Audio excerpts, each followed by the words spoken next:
121वां अध्याय अग्निपुराण। ज्योतिष शास्त्र का कथन।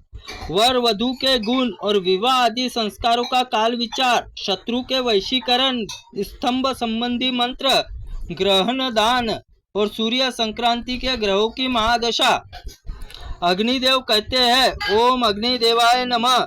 मुने, अब मैं शुभ अशुभ विवेक प्रदान करने वाली संक्षिप्त ज्योतिष शास्त्र का वर्णन करूंगा, जो 4 श्लोकों वाली है। विशाल ज्योतिष शास्त्र सारभूत अंश है, जिसमें जानकर मनुष्य सर्वज्ञ हो जाता है। यदि कन्या राशि से वर की राशि संख्या परस्पर 6, 8, 9 और 5 और 2, 12 हो तो विवाह शुभ नहीं होता। शेष 10, 4, 11, 3 और सम सप्तक 7, 7 हो तो शुभ विवाह होता है। यदि कन्या और वर की राशि स्वामियों के परस्पर मित्रता हो तो दोनों राशियों का एक ही स्वामी हो, अथवा दोनों ताराओं के जन्म नक्षत्रों में मैत्री हो तो 5, 9, 5, 2, 12 दोष होने पर विवाह कर लेना चाहिए, किंतु षष्ठ 6, 8 और दोष में कदापि विवाह नहीं हो सकता। शुक्र के अस्त होने पर विवाह करने से वधू के पति का निधन हो जाता है। गुरु क्षेत्र में धनु, मीन और सूर्य हो एवं सूर्य क्षेत्र में सिंह हो तो गुरु हो तो विवाह को अच्छा नहीं मानते, क्योंकि वह विवाह कन्या के लिए वैध व्यवहारक होता है। संस्कार मुहूर्त बृहस्पति वक्र होने पर, अतिचारी होने पर विवाह उपनयन नहीं करना चाहिए। आवश्यक होने पर अतिचार और समक्ष त्रिपक्ष अर्थात 1.5 मास का वक्र होने पर 4 मास छोड़कर शेष सभी समय विवाह उपनयन आदि संस्कार करने चाहिए। चैत्र पोष में रिक्ता तिथि में भगवान सोने पर, मंगल पर, रविवार और चंद्रमा क्षीण होने पर विवाह शुभ नहीं होता। चैत्र पोष और रिक्ता तिथि में भगवान सोने पर और मंगल रविवार होने पर, चंद्रमा क्षीण होने पर शुभ विवाह नहीं होता। संध्या काल गोधूली समय में शुभ होता है। रोहिणी, तीनों, उत्तरा, मूल और स्वाति, हस्त, रेवती इन नक्षत्रों में तुला लग्न छोड़कर मिथुन आदि द्विज भाव में स्थिर लग्नों में विवाह करना शुभ होता है। विवाह, कर्ण वेद, उपनयन और पूर्व संग संस्कारों में अन्य पाषण, प्रथम चूड़ा कर्म, विद्वन क्षेत्र को त्याग देना चाहिए। श्रवण, मूल और इन नक्षत्रों में रवि, मंगल, बृहस्पति इन वारों में तथा कुंभ, सिंह, मिथुन इन लग्नों में पूर्व सवन कर्म करने का विधान है। हस्त, मूल और मृगशिरा और रेवती नक्षत्रों में बुध और शुक्रवार को बालकों का निष्कासन शुभ होता है। रवि, सोम और बृहस्पति तथा शुक्र इन दिनों को मूल नक्षत्र में प्रथम बार तांबूल भक्षण करना चाहिए।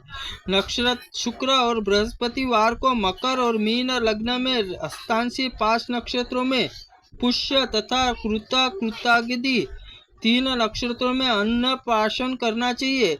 अश्विनी, रेवती, पुष्प, हस्त, ज्येष्ठा, रोहिणी, श्रवण नक्षत्रों में नूतन अस्त्र फलक का भक्षण शुभ होता है। स्वाति और मृगशिरा नक्षत्र औषध सेवन करना शुभ होता है।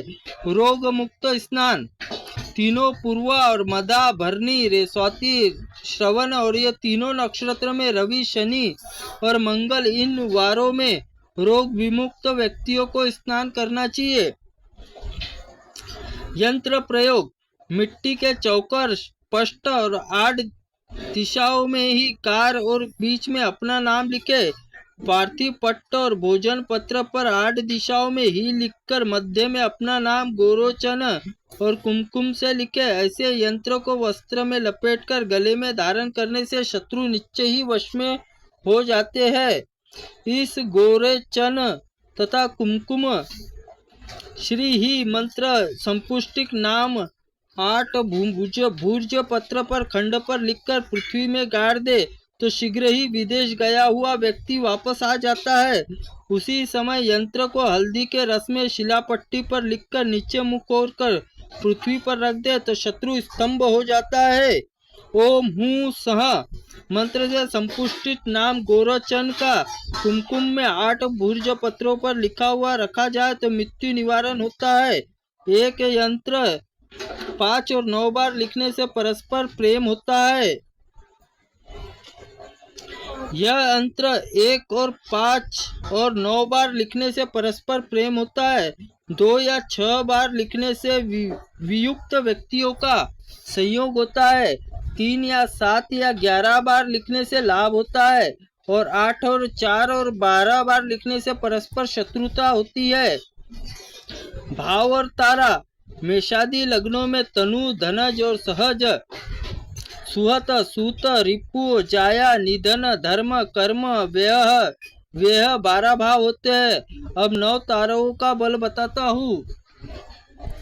जन्म, संतप, विपत, क्षेम, प्रत्यक्षरी, साधक, मृत्यु, मैत्र और अति मैत्र, ये 9 तारे होते हैं।